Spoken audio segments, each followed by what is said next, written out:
going on, everyone? Chris from Pickdawgz.com here with the Wraparound, where we're going to be breaking down the NHL action going down on Tuesday, March 12th, 2024. If you like this content, make sure you subscribe to our channel and smash that thumbs up. We appreciate all the love and support we've gotten over the years here at Pickdawgz. I appreciate you guys taking time out of your day to tune into the Wraparound so I can get you on some free pick NHL winners. If you're looking for my best bets on the board, head to Pickdawgz.com, click the Premium Picks tab at the top of the page. And a great day yesterday. Hoping to make it 4 straight winning days. We've had 3 straight going back to the weekend. Looking for 4 in a row here. So trying to head into March Madness strong, especially with the NHL playoffs around the corner. The NBA is starting to wrap up as well. Before you know it, MLB is going to be here in about a week and a half. So definitely want to be able to check out our premium plays, whether it's a daily package or you jump on something long term. It's the best way to go. Buying the daily packages can get to be expensive after a while. So if you hop on those long-term passes, it's the best value. Can make sure that you get the plays at a reduced rate.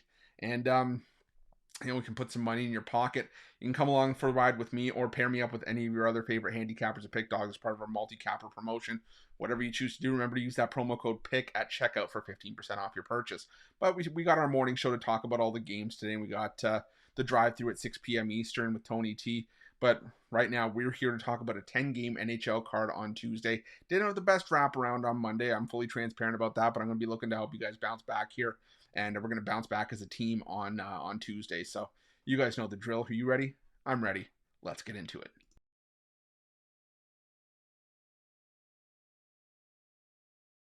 Our first game on Tuesday's card comes to us from the KeyBank Center, where the Buffalo Sabres take on the Detroit Red Wings. And right now, the Detroit Red Wings simply just don't know which way is up. I mean, this is a team that, has been battling hard for a playoff spot. They've been trying to contend for a playoff spot, which is something that we haven't necessarily been able to say about the Detroit Red Wings in recent years.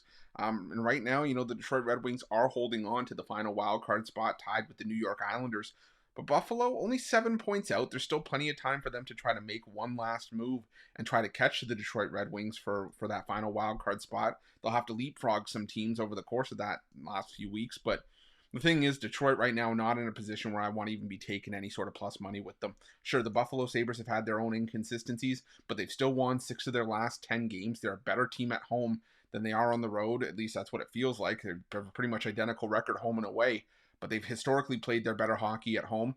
And Detroit, while Detroit won the first meeting between these two teams this season, historically, Buffalo's owned this matchup. Buffalo's won 4 of the last 5 meetings, putting up 5 or more goals up in all 4 meetings. And Buffalo, also, like I said, just more trustworthy right now. Detroit, they've lost 5 in a row. They've allowed 4 or more goals in all 5 losses, a total of 25 goals combined in those 5 losses. 5 goals per game. Doesn't necessarily take a math major to figure that out. So I'm going to take the Buffalo Sabres in this one. I think the Sabres at a coin flip price at home, right? Like I said, right now until I see a sign of life from the Detroit Red Wings, I can't get on them here. So give me Buffalo.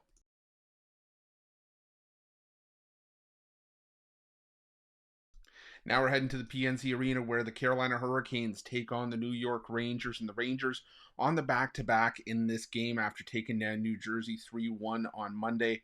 Well, Carolina comes in rested, winners of 3 in a row. But the thing for me here is you look at these two teams and the recent form that they've had.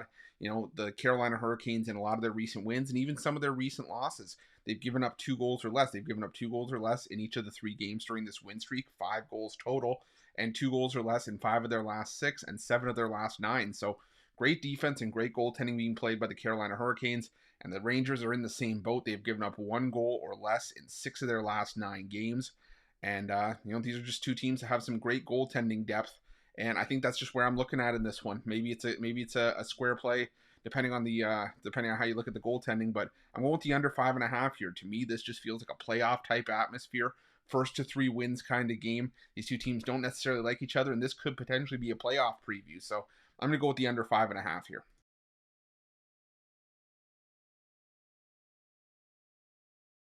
Now we're heading to the Bell Center, where the Montreal Canadiens take on the Columbus Blue Jackets. And I can understand why this game's a coin flip. These are 2 teams that have been less than effective over the course of the regular season. And, the Columbus Blue Jackets have had some success as of late. They've won 3 of their last 5. They took out Edmonton and Vegas, but a lot of their recent success has come at home. And the Montreal Canadiens, sure, they've been struggling as of late, but they've been highly competitive against what's been a gauntlet of teams that they've been up against. I mean, look at their last 5 games alone. They lost to Toronto at home by a goal, lost on the road at Carolina, beat Nashville, who's been on a tear, beat them on the road, and then lost to Tampa Bay and Florida in a shootout. Now they get a bit of a home break, getting a bit of a reprieve, taking on the Columbus Blue Jackets. But then they'll have to get right back to it, facing the Boston Bruins on Thursday. But Columbus, like I said, they're just not really a threat for me, especially on the road where they're 10, 15, and 6 this season. And head-to-head between these two teams, the Montreal Canadiens have won the last 4 meetings, including both meetings this season, getting some value in those games. They're laying juice here, but I think at home it's justified. I'm going to take Montreal, laying the minus 120. Now we're going to the Canadian Tire Center where the Ottawa Senators take on the Pittsburgh Penguins, and two teams that could really use a win right now. I mean, the Ottawa Senators lost 7 in a row, including a loss to the San Jose Sharks on the road to end their West Coast road trip. Pittsburgh, they've lost 3 straight and 6 of 7. The thing is, though, is that, the Pittsburgh Penguins, I feel like they are the better team, but they've scored just 1 goal over the course of this 3-game losing streak, and they've been held to 1 or less in 5 of their last 6 losses over this 7-game stretch. Ottawa, like I said, they've lost 7 in a row, and goal scoring can be an issue with the Sens as well. But 6 of the 7 losses that the Ottawa Senators have taken have been on the road, where they're 8-19-2 this season. At home, they've been a much better team. They're above 500 at 17-14-2. And I just feel that at home is where the Sens do their best work. The Penguins, yeah, they're a better team than what they've shown as of late, but I don't want any part of them. I think this is a bounce back spot for the Senators. The Sens got to be in desperation mode as well. The Pittsburgh Penguins, they offloaded Jake Gensel at the trade deadline, and that to me doesn't signify a team that's still trying to fight for a playoff spot. That signifies a team that's waving the white flag on the season. So give me the Ottawa Senators at the coin flip price in this one.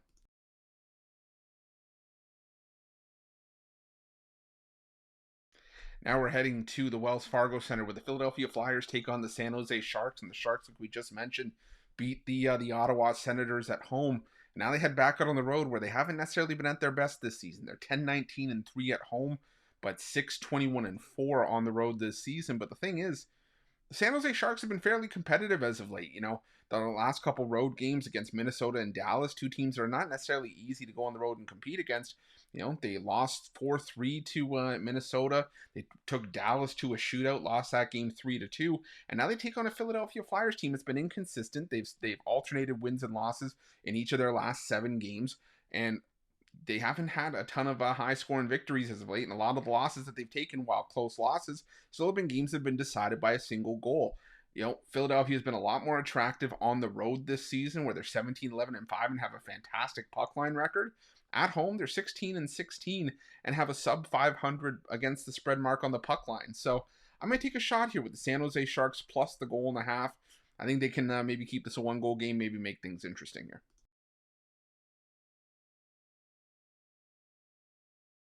Now we're going to the American Airlines Center where the Dallas Stars take on the Florida Panthers. And it's probably one of the marquee games of the day, but not a game I don't think I'm rushing to the window to bet.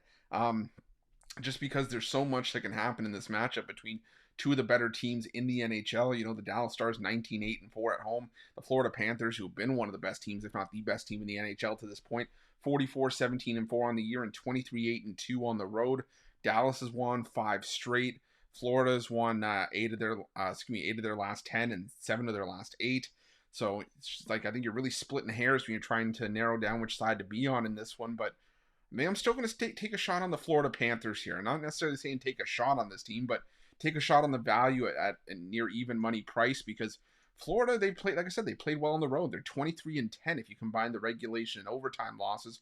And the last time we saw this team out on the road, they swept an East Coast road trip against the Devils, the Rangers, and the Red Wings, and looked really good doing it. And Dallas, they've been playing well at home, and they've been just playing well in general as of late, but their last 4 wins came against the Kings on the road, great, but then they also beat the Anaheim Ducks and 2 wins against the San Jose Sharks. So kind of got to take it with a grain of salt. I'm not faulting the Dallas Stars for beating who's been put in front of them, but I think that the Florida Panthers hold the value here. So give me the Florida Panthers at minus 102.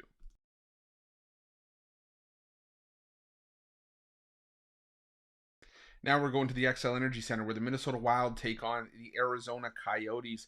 And, the Arizona Coyotes, just when you thought maybe that they had some signs of life and were maybe starting to turn the corner a little bit, well, this team gets back to old habits as they get crushed by Chicago on the road, 7-4, and now they've lost 7 of their last 10 games again, and that included a 5-2 loss to the same Minnesota Wild when these two teams squared off less than a week ago. And, Minnesota's won back-to-back meetings against the Coyotes in Arizona. The road teams won all 3 meetings this season, but I think it's time that trend gets bucked a little bit here. The Minnesota Wild starting to play the better hockey. They've won 3 of their last 4 games. The offense is starting to pick itself up for Minnesota. And like I said, I just don't want any part of the Arizona Coyotes, who still are 10, 18, and 5 on the road this season. The Coyotes in recent weeks have just started to show signs of the old Arizona Coyotes we've come to know and expect out of Arizona, a team that waves the white flag at this point in the season. So I'm going to go with the Minnesota Wild. I'm going to take the Minnesota Wild to win this one in regulation at -120.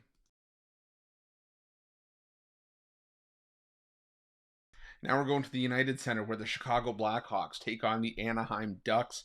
And oh boy, this one's an ugly game. But the Chicago Blackhawks, the first team eliminated from playoff contention in the NHL this season, and it's despite that, it's coming in waves for Chicago. They get crushed by Washington, but they bookended the loss to Washington that eliminated them with wins against the Arizona Coyotes. The problem is the Chicago Blackhawks can't play 82 games against the Arizona Coyotes. You got to take on other teams. And the Anaheim Ducks, well, maybe it's a shot for them to get a win, but it's also a shot for Anaheim to maybe steal something.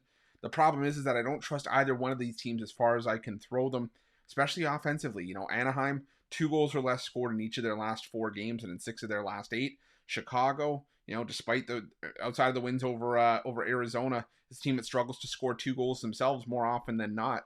I don't want to watch a slop fest for 60 minutes. So I'm going to go with the under 6 here. Not because I trust either team to play any sort of competent defense. It's because I don't expect either one of these teams to be able to hit water if they fell out of a boat when they get on the ice. I think this could easily be a 2-1 game, maybe even need a shootout. It could be 1-1 through regulation and overtime. Like I said, I don't trust either one of these teams. So give me the under 6 in this one.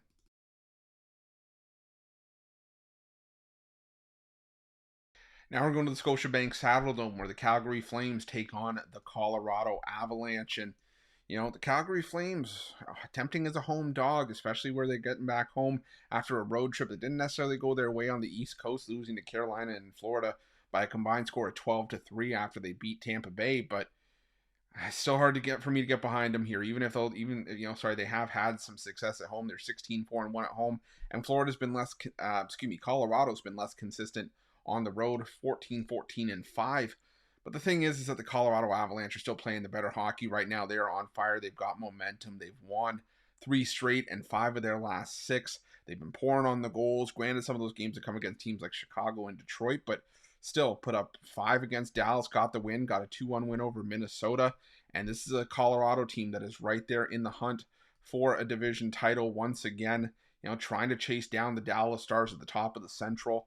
The Calgary Flames, they're on the outside looking in right now, and they're running out of time, so maybe we see some desperation from the Flames, but I'll still lean towards the Avalanche here. Not when I'm rushing to the window to bet. Maybe use it as a parlay piece if that's your thing, but for me, it's going to be Avalanche or nothing in this one. And our final game on Tuesday's card takes us to Climate Pledge Arena, where the Seattle Kraken take on the Vegas Golden Knights. And another team that's tempting as a home underdog. The Seattle Kraken have been playing some decent hockey as of late, but they've still lost back-to-back home games, and they've been struggling in those home games. They've only scored 1 goal and losing to the Winnipeg Jets and the Edmonton Oilers. The Vegas Golden Knights finally got back on track with a win over Detroit, and this is a team that needs to exercise some demons on the road. They're just 14-13-5 on the road this season. But I think this is a spot where Vegas can get some get back here. They haven't had too much of an issue all time against the Seattle Kraken. Vegas 8-2 in 10 all time meetings against Seattle. Seattle, they've been playing some better hockey as of late, but I just trust the goaltending for Vegas a lot more than I do Seattle right now. Adin Hill, he's had some issues since returning to the crease for the Golden Knights, but starting to maybe pick it up a little bit. The Seattle Kraken, Joey Daccord and Philip Grubauer have been able to hold down the fort, but I don't think that's a sustainable pairing long term. I think the Vegas Golden Knights are just flat out the better team here. I'm going to take the Vegas Golden Knights in this one, -140 to win this Pacific Division clash to round things out. That's it. That's all the NHL action for Tuesday, March 12th, 2024. Again, if you like this content, make sure you smash that thumbs up. Subscribe to our channel and hit that notification bell in the description of this video below to get notified when the newest and freshest content drops here at Pick Dawgz. If you're looking for my best bets, you can find those at Pick Dawgz Premium, and make sure to let me know your NHL picks in the comment section below. Thanks for watching.